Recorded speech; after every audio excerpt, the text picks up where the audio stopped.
Hello and welcome to the MCQ lecture series. In today's class, I'll be dealing with some of the important multiple choice questions with respect to macroeconomics. So let's get started. The first question is, macroeconomics is the study of dash, whether it is the study of individuals, whether it is the study of aggregates, whether it is the study of consumer, or none of the above. So the first point of distinction between macroeconomics and microeconomics is the former, which is micro, is the study of individuals, and the latter, which is macro, is the study of aggregates of an economy. So here the correct answer is option B, aggregates of an economy. So macroeconomics is the study of aggregates of the economy. These aggregates can be general price level, national income, employment, etc. So I hope the first question is pretty much clear.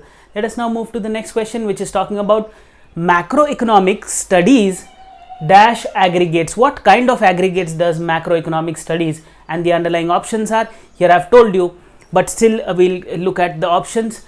First is total employment, second is national income, the third is general price level, and the fourth is all of the above. So macroeconomic studies aggregates, which are denoted by all these 3 points, which is total employment, national income, general price level as well. So therefore option D, all of the above, is the correct answer. So these are all the macro aggregates of an economy: employment, national income, as well as general price level. I hope the question is pretty much clear. Both the questions, that is first question and the second question, is clear. The third question is talking about the roots of macroeconomics per se, and the question is framed in this fashion: the origin and roots of macroeconomics can be traced back to what? Here it has to be can be traced back to what, or dash. So the origins and roots of macroeconomics can be traced back to classical economics, it can be traced back to wealth of nations, it can be traced back to the Great Depression of 1929, or none of the above. So here, whenever it is macroeconomics, you have to remember that it was only after the Great Depression of 1929, and therefore option C is the correct answer here. Therefore the origins and roots of macroeconomics can be traced back to the Great Depression of 1929. I hope this question is pretty much clear.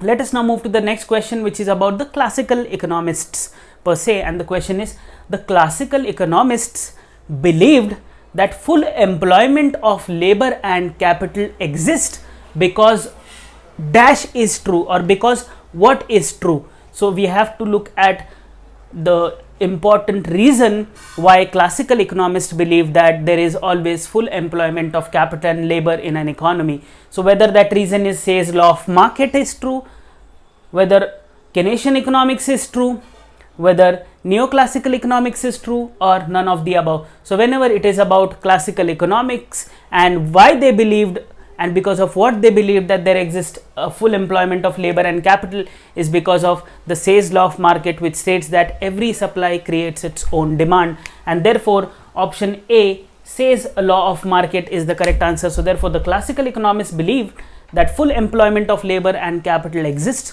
because Say's law of market is true. That means every supply in the market will create its own demand in the market. So that is true, and that is why the classical belief of full employment of labor and capital is true. So I hope this question is pretty much clear.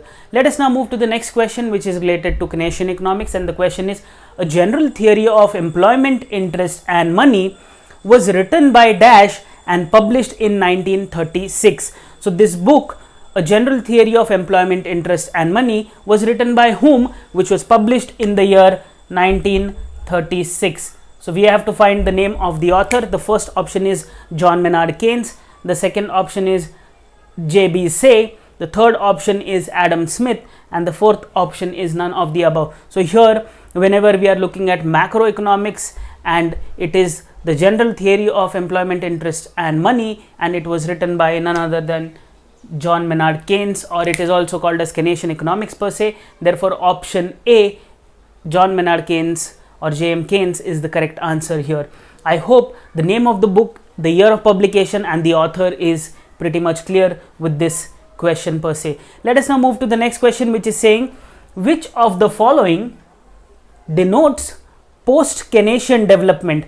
We saw that there is classical economics, there's Keynesian economics, and there's post-Keynesian development. Now, which of the following options suggests that, okay, or denotes that? First is monetarism, the second is supply side economics or Reaganomics as they popularly call it. Then the third option is new classical economics, which was based on rational expectations theory, and last is all of the above. So here all these three types are talking about the post-Keynesian development. That means monetarism was there, then we have the supply side economics or Reaganomics, then we also have the new classical economics based on rational expectations, and therefore option D, all of the above, is the correct answer to this particular question. So I hope classical economics, Keynesian economics, as well as the post-Keynesian economics is pretty much, or post-Keynesian development is pretty much clear.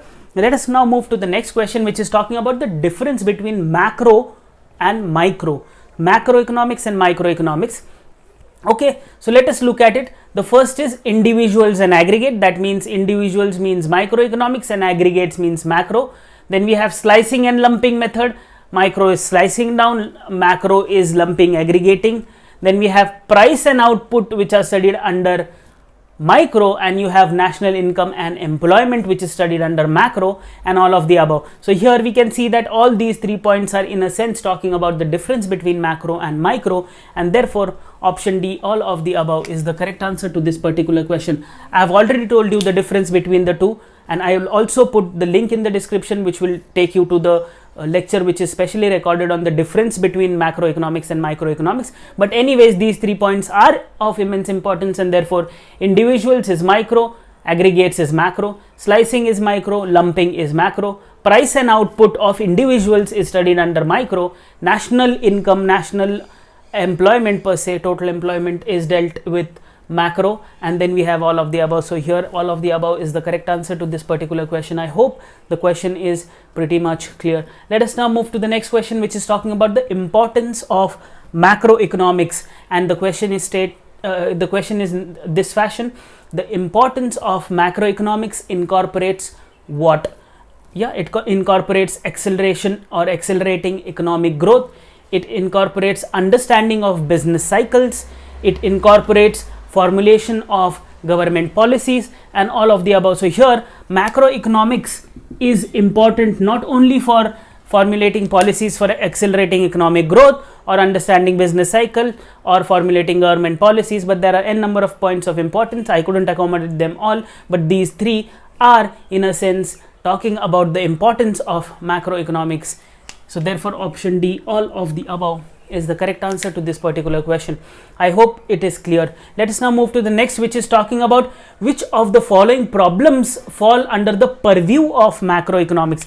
Which of the following problems fall under the purview of macroeconomic analysis? And the underlying options are: A, determination of general price level; B, determination of employment in an economy; C, determination of national income in an economy; and all of the above. So all these three things are dealt with whenever we look at macro analysis, and therefore determination of general price level, determination of employment, as well as levels of national income are studied under, or they all fall under the purview of macroeconomic analysis, and therefore option D, all of the above, is the correct answer to this particular question. I am giving you certain questions which have all of the above as the answer because I want to clarify the concept per se, which is more important than the MCQ.